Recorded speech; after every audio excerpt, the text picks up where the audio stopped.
বোধহয় ইয়াতে আপনার যে কিনা কয় এই যে বসুন্ধরার পাশে বোধহয় যে অনেকগুলো শাখা, ধানমন্ডি, গুলশান আছে, সাভার আছে। আমার বাসা তো মালিবাগ চৌধুরীপাড়া, ওখানে আছে, যেটা বাসার কাছে ওখানে আমার।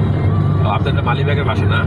আর আমি পপুলার একদিন বসি, পপুলারও নাম শুনতে, পপুলার একদিন আমার অনকোলজি পেশেন্ট দেখি, ক্যান্সারের পেশেন্ট। আমি তো এফসিপিএস হলো অবস গাইনি, যেটা হচ্ছে সিজারিয়ান, যেটা ওটাও পারি। আবার এখন আমার সেকেন্ড এফসিপিএস গাইনি ক্যান্সার নিয়ে আবার। সিজারিয়ান যেটা ওইটা নাকি আজকাল নাকি ডাক্তার সাজেস্ট করে যে 4টা বাচ্চা নেওয়া যায়। হ্যাঁ, করছি তো আমরা, সিজারও হচ্ছে। আগে কেন ডাক্তাররা বললো যে 2টার বেশি নেওয়া যাবে না?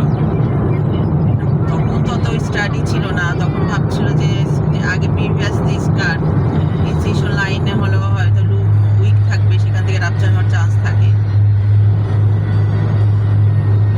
এখন কত কিছু ট্রায়াল স্টাডিতে কত কিছু, অনেক কিছু না বলছে সেটা এখন হ্যাঁ হয়ে যাচ্ছে। সায়েন্স সবসময় চেঞ্জ হচ্ছে।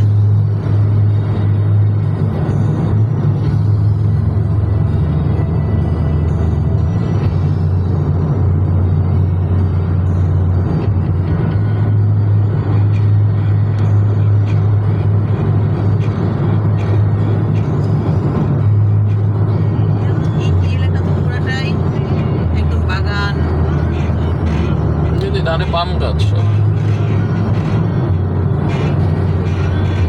তারপর হাইরাইজ বিল্ডিং কিছু থেকে।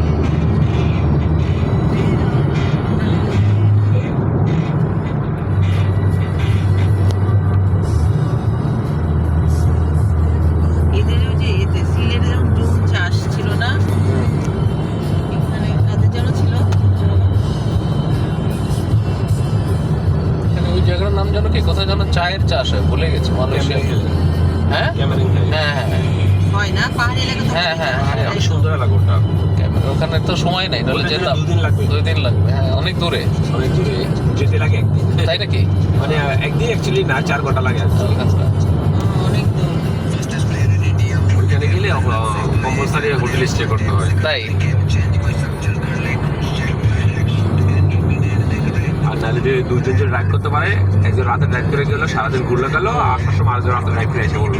বুঝতে পেরেছি।